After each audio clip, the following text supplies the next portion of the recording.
got to go back to the top. Where else we going here in the AFC? Let's go AFC South. We're halfway through, Sam. Yeah. All right. Houston Texans. This one will be quick.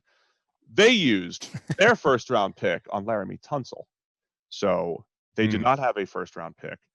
Is that for the first or second time? That's the first time that they did it, right? This is their first rounder. They only had 5 picks total. They had Ross Blacklock, the interior defensive lineman from TCU. He's a good, solid player. Decent value there. Jonathan Grenard, probably a little high for him, the edge defender out of Florida in the 3rd round at 90th overall. Their best pick may have been John Reed, the cornerback out of Penn State in the 4th. But yeah, only the 5 picks. And I know you can't just pick a million corners, but I have some massive question marks about the Texans corners. I think there's just a lot of hope that the Houston secondary is going to develop next year. Or the same thing I talked about before. They're going to hit the, cut day and the free agent wire. I mean, they're going to have to get creative, I think, to get some more bodies in there that could potentially be good. The Texans are a team that I have no earthly idea what they're doing. Not that it's necessarily bad, although the evidence suggests it might be, but I don't even know what the plan is. Like the Jets, at least, I don't necessarily agree with their strategy, but it's a pretty defined one, right? They're taking a lot of swings at a lot of guys that are boom or bust, and if it all pays off, they go from worst to first pretty quickly. The Texans, what is the strategy overall? They got faster at receiver, sure, but in order to do that, they sent away one of the best receivers in the NFL. Their first pick in this draft here that they actually had is effectively just replacing a guy they let walk in free agency. So, okay, you got cheaper, I guess, but is it making you better overall? So this is the underlying issue here, Sam, right? The Texans, since they traded up for Deshaun Watson, right, which we always say quarterback, and they hit on a quarterback, huge win, great job. Since that point, they never replenished the Watson picks, and then compounded that by spending multiple picks to go get Laramie Tunsil. Now Tunsil, and they didn't get enough for Jadeveon Clowney, right? So after you trade up for the quarterback, to build around him, you have to draft in volume. They have done the opposite. They have not been able to draft in volume. And what that has forced them to do is to go into, say, last year's draft with a massive hole at offensive line and just spend it on offensive linemen. In the previous year's draft, they needed offensive linemen, and they didn't have a pick till the 3rd round. And so they're just like a year behind in development, where it's like, okay, this year we got to get the offensive line set. Now we have to replace some defensive linemen. That's what they're doing now. They're just like a year behind because they don't have enough draft picks. And it's going to happen again because they only had 5 picks this year. Next year, there's going to be the same issues in the secondary.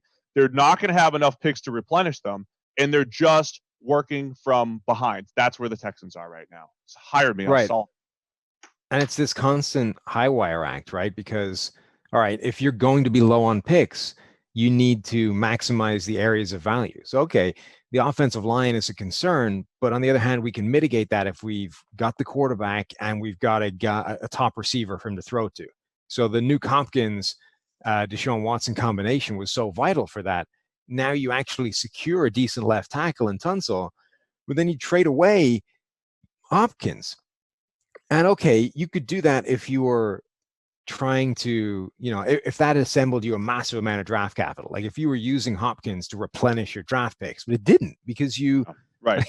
David Johnson was a huge make weight. It's the biggest mistake of the Hopkins deal. And I don't know if that was a personal issue with Bill O'Brien. I don't know what happened there. Even if we said this before, if they had to make the trade, it's got to be a massive haul, and it's got to be something that could completely redo that roster. Or free up the kind of money that allows you to throw tons of resources somewhere else. But again, you use David Johnson as the make weight, so you didn't even save money doing it. Like the cap hit is the same. It's absurd. So as far as their actual players, with Blacklock, again, I think he's a good, solid player.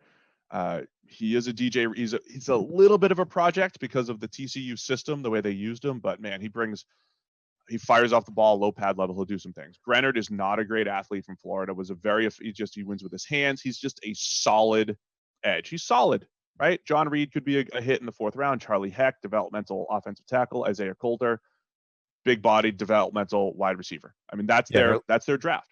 Their last two picks are the ones I like the best. I think John Reed has potential to really impact that secondary, and I think Isaiah Coulter could make an impact on our receiving core that suddenly needs help because of trading away New Hopkins. We gave him a C+ for the Houston Texans. Indianapolis Colts, we gave him a B. It started out great with Michael Pittman, the wide receiver out of USC, second pick of the second round. They came back with their own running back pick, Jonathan Taylor, at 41 overall. Round 3, Julian Blackman, the safety out of Utah. Renner's got a great take that he's a big, long safety who had played corner before, and they might be trying to bring him back there too. I love that as a concept, and it's something the Colts like to dabble into. Jacob Eason, potentially their number 3 quarterback right now with Jacoby Brissett on the roster, maybe the future backup, maybe the future starter. With Phillip Rivers moving on, Danny Pinter, the former tight end, turned guard. Give me all of your former tight ends on the offensive line. Love it. So yeah, I think there's some really good picks here. Of course, from a process standpoint, we always question the running back pick in the second, but I'll tell you, Jonathan Taylor, he's one of those guys that's just going to produce at the next level, especially behind this offensive line. I haven't checked this, but I would bet money that we probably, if you drafted a running back, we didn't give any draft above a B.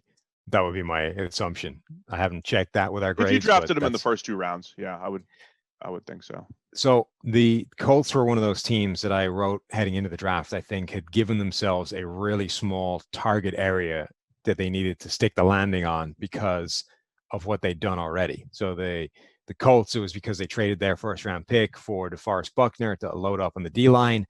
But you bring in Phillip Rivers and suddenly he's throwing to T.Y. Hilton and what else? So they basically put themselves in a spot of, all right, we need a receiver in a deep draft class to last till the top of the second round. They got one. They got Michael Pittman Jr., who I think is quietly one of the more polarizing receivers in this draft. Renner really liked him. Austin Gale loves the guy. I was less sold on him, but I think for this spot, he's really good value. So they got their receiver. I don't hate Jonathan Taylor as a pick in the second round either.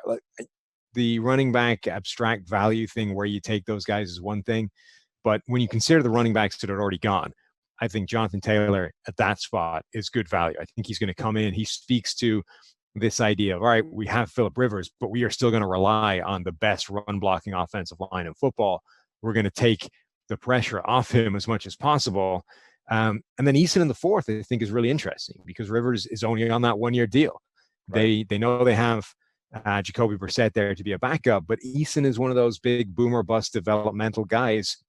Can he actually become something after a year to the point where they go, yeah, we now have a succession plan? They hamstrung themselves a little bit with Brissett because they had to do the whole, we're going to pay you because you're our starter going into the 2019 season when they didn't really have to, right? It makes it more difficult to trade right now. I was thinking he might be a trade candidate, maybe back to New England, who still could be looking for a starter. But there's a decent size dead cap hit if they do that. But yeah, Eason, perfect in the fourth round as a developmental player. Again, he's 6'5", 6'6" with a cannon. Those guys almost always get some kind of first round hype. Maybe it's not good that he didn't get that much of it. Tells you where he is developing as a player, but I'll take that in the fourth. And, Pittman, I think, is a nice compliment to T.Y. Hilton. My question on the Taylor thing is we keep talking about the deep wide receiver class and how the Colts, I thought, were definitely a prime candidate to double up at receiver early, not a Desmond Patman late like they did in the sixth round from Washington State. So there were some other pretty decent options are available at 41. So they've also it's a well-rounded offense, though. I'll say that. Yeah. They've already got a good ground game, between Mack and Hines. Is it Phillips? Or no, yeah. Who's their third back there that was getting some Jordan Wilkins playing time as well? Yeah, Wilkins. That's it.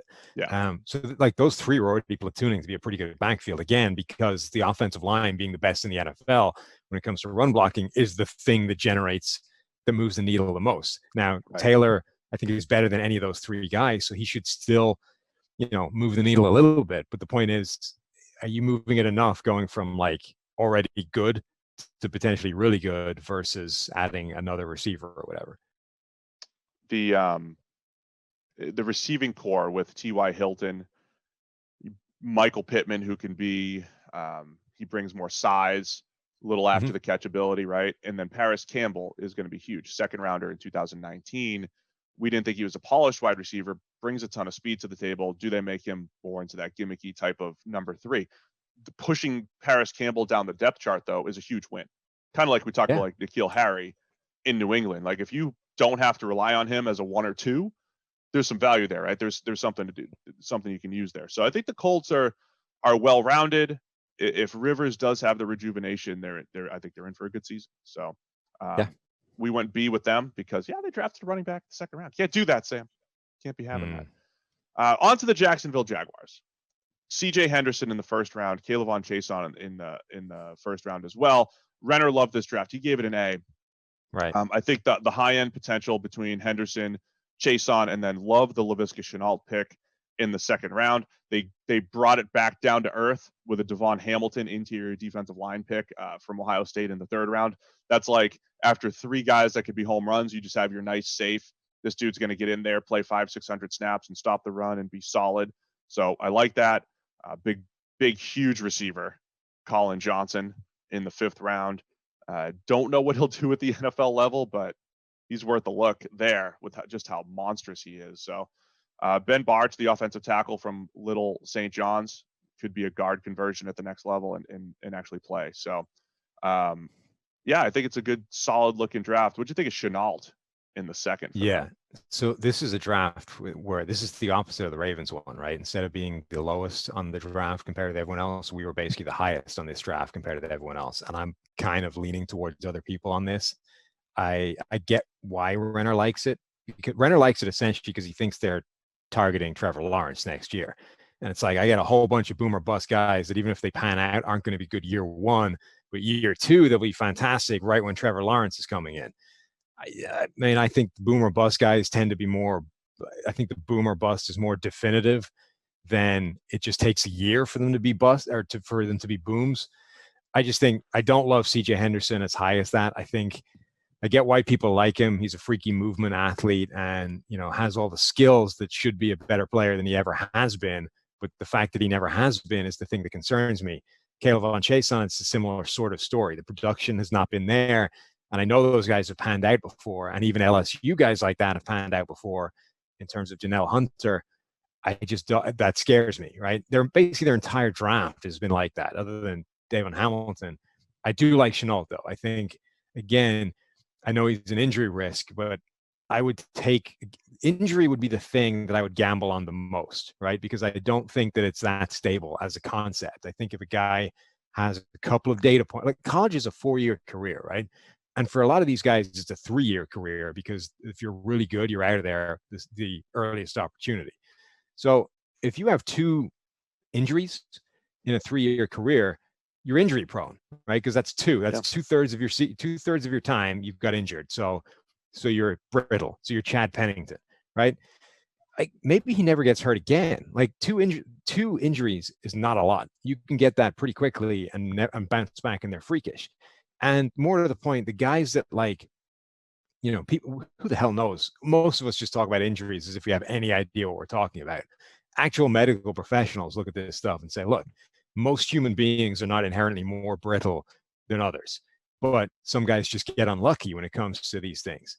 I think like with Tua, so like with a quarterback, injury prone is like, if you're getting injured, chances are you're not good at taking hits, or you're taking more hits than you should. Therefore, your playing style is more likely to lead to more injuries. I would say with Laviska, the concern is, do you lose a step, right? That's the thing. Not like, are you going to be hurt? It's like, you played like you were 4-4. Are you going to play like you're 5-4-5? Like you played quick. Are you still going to be quick? Because if he's just like a 4-5-5 receiver, he's probably not special. If he's a guy like in 2018 who played like he was 4-4 with shiftiness at 6'3" with running back like skills, okay, that's something there. The floor for Shenault, if he's healthy, is the jet sweeps, put him in space type of guy. But he also has good hands, made some contested catches. He also has actual receiving skills too. So those together is where his ceiling is. I think the fact that he might not get there is the fact. How's he going to bounce back? What's his? I like that pick. I think Shenault is absolutely a first round talent if injuries aren't a question mark, but injuries are a factor. So he slid. And I think, I like taking gambles on those guys that have had some injury question marks. I think stopping his slide in the second where they got him is absolutely the right thing to do. My concern with the draft as a whole is that it's another one of these. It's all like that, right? It's almost all these long shot gambles, and that strategy of drafting, I don't like. I don't like putting all my eggs in boom or bust prospects, because the chances that all of them bust leaves you with like a completely worthless draft. I'm way more of a fan of, diversifying that portfolio and trying to snag a bunch of sure things at the same time. So CJ Henderson added to the cornerback depth chart. He's now with Rashawn Melvin, DJ Hayden, your boy Perry Nickerson. I mean, it is interesting how far down it went from the Jags having Ramsey and Boye playing, top 10 caliber football for both of them, to some major question marks at cornerback. By the way, we talk about the Jags as a tank for Trevor candidate. I think Gardner Minshew's too good for that. I really do. Like if you, based off what I saw last year, if you told me the Redskins will be in the Trevor Lawrence sweepstakes or the Jags will, I might lean Washington there. I think Minshew's they stumble into 5 or 6 wins with him at quarterback. I think what he did with DJ Chark on the outside, a mediocre offensive line, maybe Tyler Eifert rejuvenated, and the defensive overhaul though is a massive question mark. I will say that. So anyway, let's move on. We gave the Jags an A. Renner did, because he liked where they got everybody. Rounding out to the AFC South, how hard could it be?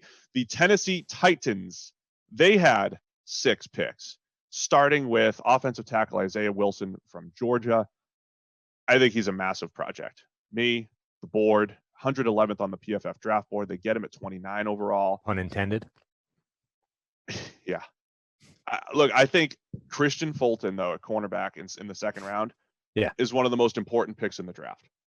Yeah. Just so the way I'll let you give me your take on the draft. I'll explain why I think it's the most important one, though, in a minute. I'm kind of with you, right? I think their first round pick was a reach. I don't like that pick. I think it was a reach and overdraft. But they reversed. Reach is how he blocks, really. If you just flip the first 2 picks, take Christian Fulton at 29 and Isaiah Wilson at 61, it suddenly looks way better. So if a good player at 29 and then Christian Fulton at 61, it looks way better. Whatever. But my point is, like, the players in isolation, I think it's okay. It's just I don't like the value of where they got him. But it's more that Isaiah Wilson, I think, is bad value, and then Christian Fulton fixes it with great value. So as I say, if you just invert the first 2 picks, it looks like a much better draft. Yeah. So yeah, I get it. They're going to bring Wilson in. He could be a guard. He could be a decent guard. He might be able to come in and replace Nate Davis at right guard, who really struggled as a rookie last year. Dennis Kelly is a mediocre option at right tackle, but that's fine for now. Maybe they want Wilson to eventually get there. So I get the reasoning there. The thing about Fulton, though, I think part of the reason why the Titans have been this classic 9-7-ish type of team the last few years is because they've been rolling 3 deep in the secondary at cornerback. I know they had injuries last year. They won more games because the pass game really became one of the league's best with Tannehill.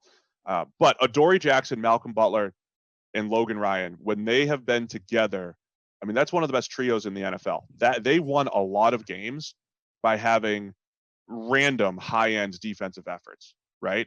We always talk about how difficult it is to sustain good defense, but when you at least have good players back there, you can put together those one-off good games. And the Titans did that because I think they could cover in a given week. So Logan Ryan's gone, and Adoree Jackson's in the last year of his contract, right? Or they have to make a decision on him.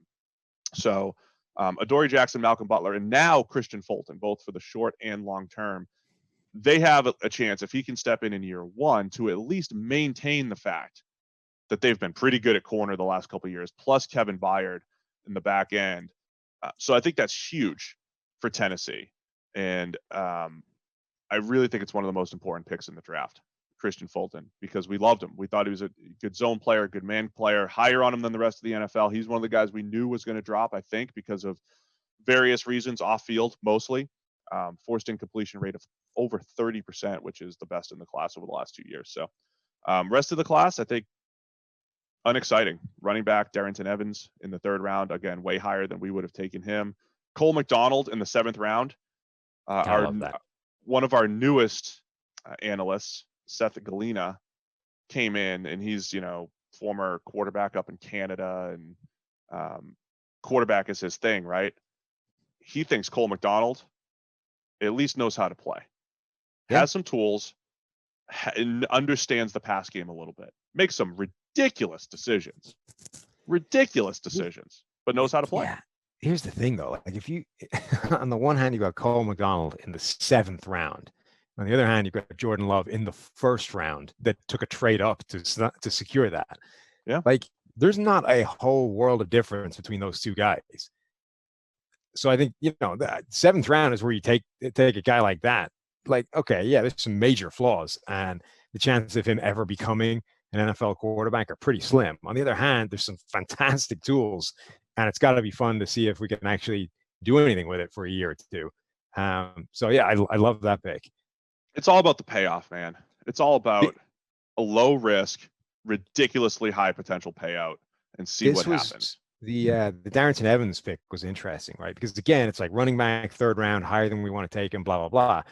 But Renner was making the point that when you look at all the running backs that were already taken at that point, like if you were in the running back market at that point, you kind of needed to jump, right? Because it was reaching a point where the talent was all gone.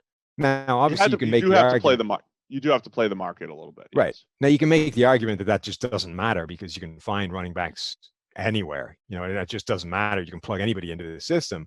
But if you came into this draft thinking we want to grab a running back, if you were at the point where they were 93 and you looked at the list of running backs that were already taken, that were already off the board, you'd be like, oh crap, like we can't wait. There's no way we can come back in round 5 and get anybody. It's done. We have to snag this guy here. The Bucs had to do the same thing with Ke'Shawn Vaughn. Like they needed to come out of this draft with some kind of running back who can catch passes. They had a 3rd round pick. They didn't have a 4th round pick. So they took him in the 3rd, right? Because it's like, we're not going to get him in the 5th. We have to at least have somebody that can catch passes out of the backfield for Brady, right? So each team had to make those running back decisions. You want to get rid of me and get back to more great PFF YouTube content? All you have to do is push that button right there and subscribe. Thanks for watching.